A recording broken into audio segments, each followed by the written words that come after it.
yo creo que habría dos consideraciones a hacer, ¿no? En primer lugar, mirarlo esto desde el punto de vista de la Iglesia universal, porque la Iglesia es católica, que quiere decir universal, que llega a toda la gente, a todos los pueblos, está llamada a eso.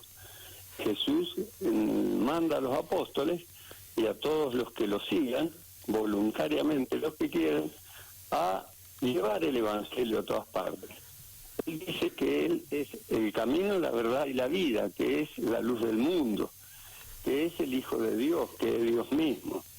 A partir de esa fe que tenemos los cristianos, los católicos, es que tenemos que interpretar todo lo que sucede ahora en el mundo y en la Iglesia, y particularmente en nuestra diócesis, que no es ajena a toda esta tormenta que se cierne sobre la humanidad y sobre la Iglesia misma. Lo que ha pasado acá en la diócesis, ya visto ese panorama general, es también expresión de lo que está pasando en todo el mundo. Hay una pérdida de fe, ciertamente. Digamos, de un modo, aunque uno no tuviese fe y ve lo que está pasando y cómo ha evolucionado el mundo, uno reconoce que técnicamente, científicamente, y que hay muchos avances que nos han hecho sentirnos firmes, seguros con todo lo que estamos haciendo. Pero por otro lado, nosotros vemos las grandes injusticias, vemos los robos, las mentiras, los asesinatos, en fin, el gobierno del mundo diría que no está en muy buenas manos, por lo que vemos, por las conclusiones. Entonces, ¿qué es lo que pasa a partir de la fe, lo que nosotros vemos? Tratamos de ser fieles a lo que enseñó Jesús, y Él es muy claro al respecto. Él nos advierte de entrada, nos advierte, y esto es como la base para que nosotros entendamos qué está pasando, que no se puede servir a dos señores. Ya Él nos dice una cosa muy importante, parece que hay solo dos señores a los que se puede seguir. Él dice, o a Dios o a las riquezas, dice. Esto hay que analizarlo después menudamente, digamos un poco más finamente. Sí. Pero es lo que dice. Y en otro momento dice más, nos aclara más. Y dice, los gobernantes dominan a las naciones como si fueran sus dueños y se hacen llamar bienhechores. Y analicemos un poco si no es lo que está pasando, no solo en Argentina, sino en todo el mundo, y ha pasado en muchas épocas, sino en todas de la historia. Los gobernantes dominan a las naciones. Y los poderosos, otro grupo que menciona Jesús, les hacen sentir su fuerza. Bien, y hace una aclaración que es para nosotros la luz. Nos advierte, pero entre vosotros no debe ser así. ¿Quiénes somos vosotros para Jesús? Los que creemos en Él y seguimos o tratamos de seguirlo forzadamente, con dificultades, con caídas, pero creemos firmemente en Él. Él dice, en vosotros no debe ser así. El que quiera ser el primero, hágase el último, sirva a los demás. Y acá ya entramos al terreno estrictamente religioso. El vicario de Jesucristo es el Papa en la tierra. Sí. Y cada uno de los obispos es sucesor de los apóstoles. Es el primero en autoridad, por decir así, en poder transmitir bien lo que Jesús enseñó. Pero está al servicio de Dios primero. El obispo y el Papa, no al servicio de otras cosas. Y al servicio de los creyentes. El que quiera ser el primero, hágase el último y sirva a los demás. ¿Qué quiere decir esto? Y por ahí viene el conflicto grave también acá en la diócesis y en el mundo. Es que no se está siguiendo al Señor. No se está siguiendo, eso lo vemos nosotros, creyentes y no creyentes. Nosotros vemos que cuando hay un lenguaje que no es verdadero, que no se dice la verdad, sino que se miente o se engaña, como ha pasado acá en la diócesis, entonces ciertamente nosotros decimos, bueno, de esto nos advirtió el Señor. Él nos advirtió de que iba a haber defecciones, como Pedro, que fue el primer papa y que lo negó 3 veces, pero se arrepintió y volvió a ser fiel discípulo de tal grado que murió en la cruz igual que Jesús. Y hay otro miembro de la Iglesia, nombrado por Jesucristo, que lo traicionó por dinero, que es Judas, por 30 monedas de plata. Esa historia se sigue repitiendo a lo largo de la historia. ¿sí?, en la iglesia. Y nuestro deber y nuestra dificultad y nuestra lucha es mantenernos fieles a lo que Jesús dice. Está incluido, está perfecto en los evangelios. ¿Y quién sería, a ver, lo interrumpo un poquito, porque usted dice que se sigue repitiendo, quién sería el Judas, si es que hay algún Judas y tiene nombre y apellido? Claro.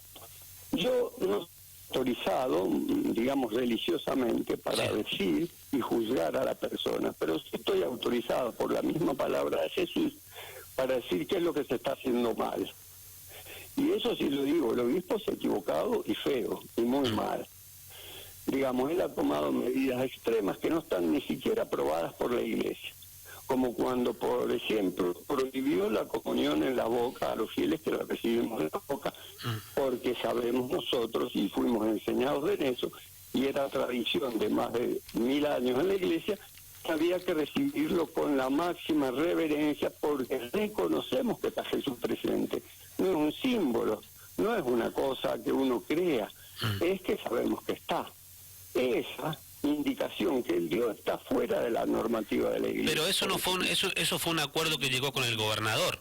Sí, pero es un acuerdo civil que él hizo y él como autoridad religiosa se plegó a eso, sin siquiera tener fundamentos médicos suficientes para hacerlo. Por ejemplo, nosotros le enviamos una nota diciéndole hay médicos austríacos, hay médicos italianos que dicen que es más riesgoso recibirlo en las manos que en la boca, por ejemplo. Pero incluso se podían tomar las medidas, no es ese el tema. Bien. No es ese el tema es y que se va aclarando con el correr de los hechos. Resulta que por esa negativa de muchos sacerdotes y muchos fieles y seminaristas a querer recibir, no la íbamos a recibir, no la recibimos, sino nos la daban en la boca, en contra de las disposiciones de la Iglesia, porque la Iglesia autoriza hacerlo. Resulta que después, lo siguiente, después de muchas otras cosas, viene el cierre del seminario. Un seminario que es un ejemplo para la Iglesia, también para los laicos, también para la gente no creyente. ¿Y por qué creen ustedes, doctor, por qué creen ustedes que él toma esa decisión de cerrar el seminario? Porque solo las conoce él y Dios, pero lo que nosotros estamos autorizados y debemos hacerlo es dar testimonio. Y cuando el pastor se equivoca gravemente, debemos hacerlo, y lo hemos hecho varios laicos. Hablamos personalmente con él primero, a solas, para no ser público ni nada por el estilo. Para ¿Y usted habló con el obispo? Yo hablé con el obispo. ¿Y qué le dijo el obispo? ¿Por qué? El obispo escuchaba y decía que había que obedecer a las autoridades competentes civiles. Y nosotros le hicimos ver que no era ese el caso, porque se podían tomar mejores previsiones, incluso recibiéndola en la boca, desde el punto de vista sanitario. No era ese el punto. Y por eso yo le digo que la evolución de los acontecimientos ha demostrado que ese no era el punto.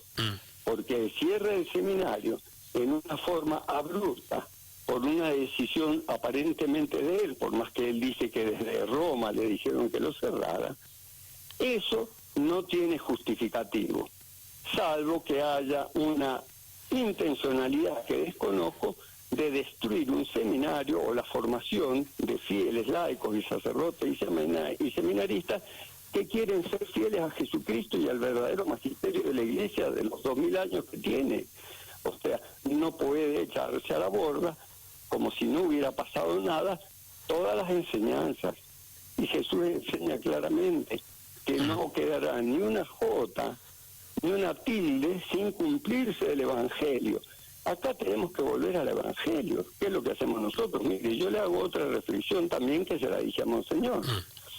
Usted sabe que hace más o menos desde el inicio desde la aparición, digamos así, desde la encarnación de Jesús, la Virgen María ha sido central en la historia de la Iglesia y de la humanidad, porque ella ha sido la primera persona, única persona humana, en la que se ha podido unir la divinidad con la humanidad, única, así de esa forma, que se encarnó, por eso decimos que se encarnó.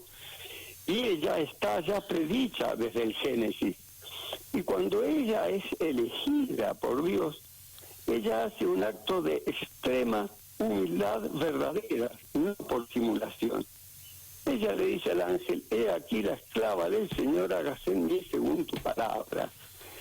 Y ella cumple fielmente todo lo que le pide Jesús, absolutamente todo lo que le dice Dios. Y después, a lo largo de la historia, y en estos últimos 200 años, la Virgen se ha manifestado en muchísimos lugares del mundo, pero en muchísimos, haciendo milagros, habiendo lacrimación de lágrimas, exudación de aceite y signos extraordinarios, diciéndonos esto. Y esto es lo que yo quiero que recordemos los católicos y nuestro obispo, y todos debemos recordar, de que ella pide: reciban el Evangelio a la letra, vívanlo a la letra, que es más difícil porque el Evangelio es exigente, es duro humanamente, pide muchas cosas, y enséñenlo a la letra.